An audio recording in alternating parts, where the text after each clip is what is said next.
Este es mi proyecto final de economía y bueno, estaré hablando de diferentes temas que estuvimos viendo este último módulo.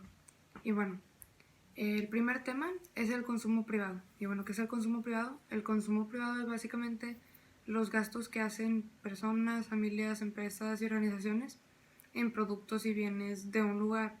Y bueno, el consumo privado es muy importante porque en base a esto es que podemos evaluar qué tanto se vende o se consume un producto, pues. Y muchas veces podemos ver cómo puede variar a veces de el lugar en el que se está vendiendo, pues qué tanto que se consume o qué personas lo consumen, a qué tanto cuesta un producto. Entonces también el consumo privado es importante por eso y también por el hecho de que pues al final del día es literalmente lo que se está consumiendo o lo que no se está consumiendo y eso afecta directamente al Producto Interno Bruto de un país, por ejemplo. El siguiente tema que tenemos es la realidad económica de un país.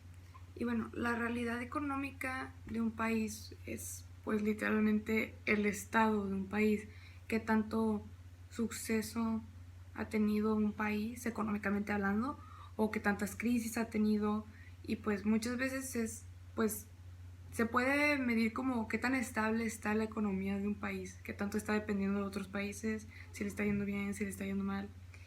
Y bueno, la realidad económica se ve muy afectada, por ejemplo, por el flujo circular de la renta, ya que este es básicamente, pues, cómo se va moviendo el dinero y la venta y compra de productos y bienes en un mismo país, lo que afecta mucho la realidad económica de ese país. El siguiente tema que tenemos es el ahorro. Y bueno, el ahorro es algo muy sencillo porque de alguna manera todos estamos acostumbrados a ahorrar. Si se nos ha enseñado, ¿verdad? Y bueno, la cosa es que el ahorro es básicamente el dinero que no se gasta. Y entonces, ¿por qué la gente ahorra? Bueno, la gente ahorra pues principalmente porque no sabemos qué puede pasar el día de mañana. O sea, por si hay imprevistos de algún accidente, de alguna enfermedad, este, alguien pierde su trabajo, tú pierdes tu trabajo, pues tienes que tener ahorros para poder seguirte manteniendo en ese tipo de circunstancias. Por otro lado, la gente también ahorra porque quiere tener una mayor renta y poder gastar en cosas más caras en general. Y bueno, el ahorro es algo que nos ayuda a todos porque la gente ahorra grandes cantidades de dinero en el banco y de esa manera el banco tiene dinero para estar invirtiendo y utilizando y prestando, etcétera. El problema está en cuando hay gente que no tiene dinero ni para vivir al día a día, entonces pues, si no tienes dinero para estarlo gastando en las necesidades de tu día a día, ¿cómo vas a tener dinero para ahorrar? El siguiente tema es Libre de Delfín. Y bueno, básicamente fue una batalla que se dio Estados Unidos contra México. O sea, fue más que nada una disputa, no una batalla así como una guerra nada más. Pues un desacuerdo muy grande que hubo entre México y Estados Unidos durante los 90. Y pues básicamente el problema fue que Estados Unidos restringió el consumo o el acceso de diferentes alimentos este, que provenían de México y eso le empezó a afectar a los delfines.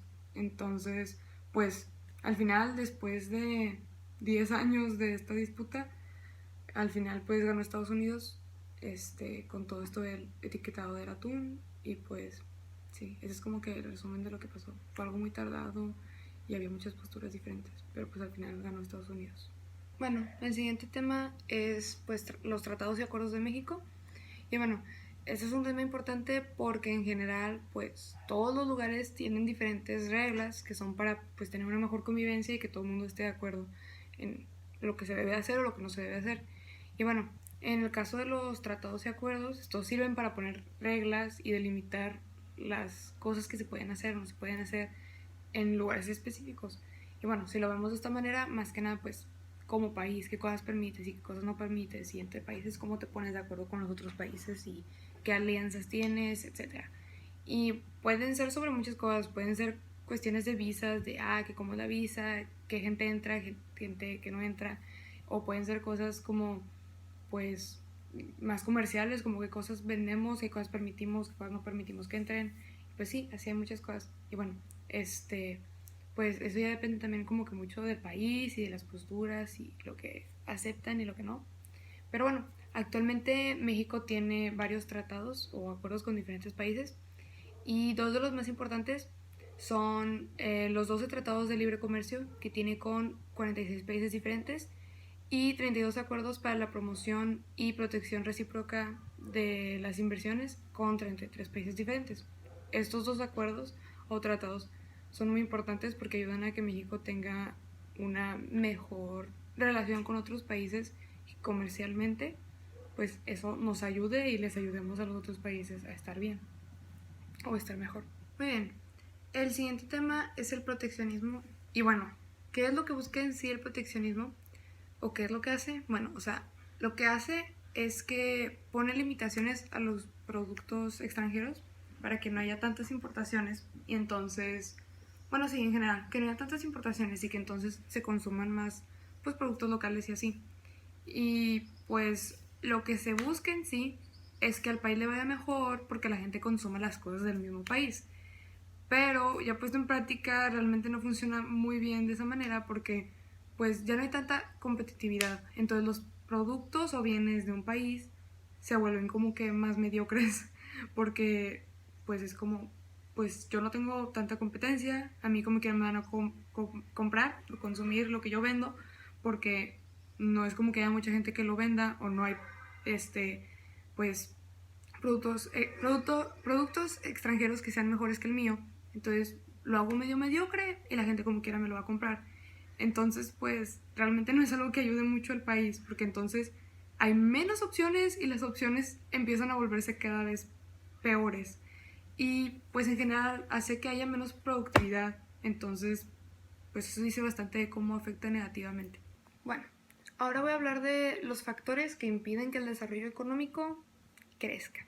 Y bueno, hay varios factores, realmente son muchas cosas, pero las principales son, primero que nada, pues que el dinero se malgaste y se organice mal el gobierno y no lo use bien. O sea, es uno de los mayores problemas porque hay mucha corrupción en diferentes países, México es un buen ejemplo, y entonces por más dinero que se dé por impuestos o lo que sea, si el gobierno no lo usa correctamente, pues nunca va a ayudar realmente a que haya un buen desarrollo económico. Luego, otros factores son, por ejemplo, las deudas que llevan de que al déficit público o también la inflación. Bueno, ese es un problema porque cuando un país debe mucho dinero, es difícil para él que siga avanzando. Entonces, pues las deudas tampoco ayudan. Luego, la violencia, la inseguridad y la impunidad también son tres factores muy importantes porque ningún empresario quiere poner empresas en lugares en donde hay violencia o donde hay inseguridad porque no tiene la garantía de que la gente sí le vaya comprar las cosas y también de alguna manera se pone a él mismo en riesgo y a su empresa en riesgo porque pues donde hay violencia le pueden pasar cosas a él, lo pueden amenazar, le pueden hacer daño y pues impunidad porque si nada le pasa de que a esos delincuentes pues es más riesgo para la persona, ¿no? Entonces eso tampoco ayuda. Luego también pues cuando hay baja competitividad, perdón, eso también afecta, entre más competencia haya es mejor. Y también está la escasez de capital físico y capital humano. Si no hay gente que tenga conocimiento y que pueda hacer trabajos, pues, no sé cómo decirlo, o sea, simplemente como que cuando es poca la población que estudia y es poca la gente que puede, pues, generar nuevas ideas, nuevos locales o así, a gran escala o grandes, pues eso, eso no ayuda al desarrollo económico en el sentido de que tú como país, si hay gente que está creando cosas en tu país, que está vendiendo cosas en tu país, a, entre más haya y entre más impacto tengan, es mejor para ti como país. Entonces, si no hay capital físico ni humano, es difícil que esto pase. Y bueno, por último está la relación que hay con otros países, también afecta muchísimo porque pues tu relación con otros países o te ayuda a crecer o te ayuda a irte para abajo. Ahora de lo que voy a hablar es de los factores que influyen al crecimiento económico. Y bueno, es básicamente lo opuesto a lo que acabo de mencionar. Y pues hay diferentes factores. O sea, por un lado está toda la parte de que si el gobierno, o sea, si el país tiene un buen gobierno y el gobierno organiza bien sus inversiones y su dinero, pues es muy probable que el desarrollo económico de ese país sea uno bueno. Luego también están otras cosas, por ejemplo, de que las tasas de interés, la fortaleza de la moneda de ese lugar, porque muchas veces pues muy fácil se devalúa una moneda porque pues realmente no se usa tanto internacionalmente. Entre más la usen personas en el mundo, tu moneda más fuerte es. Por eso pues el dólar es una de las monedas más fuertes.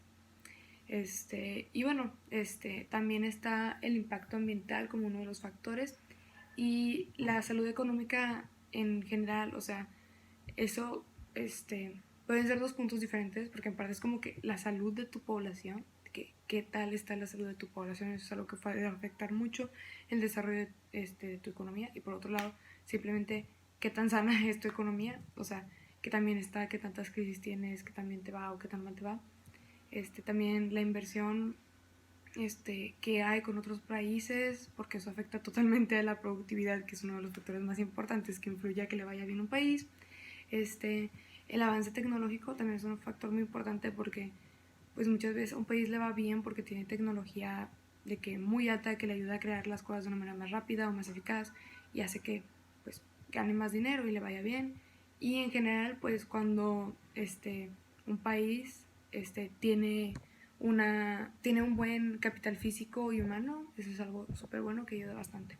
El siguiente tema es la conferencia de Bretton Woods. Y bueno, fue una conferencia muy importante. Y en sí, pues primero la hicieron porque querían de que organizarse y establecer de que, pues cuáles iban a ser las bases para el nuevo orden económico que iba a surgir. El nuevo, bueno, era orden económico y financiero que iba a surgir cuando se terminara todo el conflicto, toda la guerra, ¿no? Y entonces, pues querían fijar como que varias reglas de relaciones comerciales y financieras entre los países más industrializados para que entre ellos fueran como que su apoyo y les fuera bien. Entonces, pues tenían como que la idea de hacer varias cosas, pero pues la verdad fue una conferencia que se hizo muy grande y que logró que se generaran muchas cosas que actualmente ayudan a muchos países. Después tenemos lo que es el Fondo Monetario Internacional, que surgió precisamente por la conferencia de Bretton Woods. Y bueno, el objetivo principal de la organización es asegurar que los países que están involucrados en pues, el sistema monetario internacional tengan una estabilidad. Entonces lo que hace el Fondo Monetario Internacional es que asesora y da financiación a sus miembros. Y bueno, es principalmente que los países que están en situaciones de crisis o países en desarrollo que quieren mejorar o países que están en fases de transición económica y reforma estructural. Y bueno, también tenemos al Banco Mundial.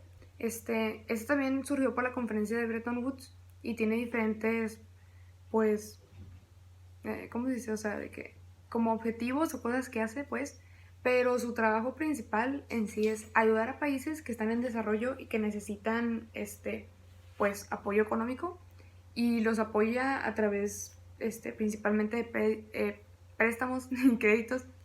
Y bueno, también ayuda de que a países en situaciones de pobreza.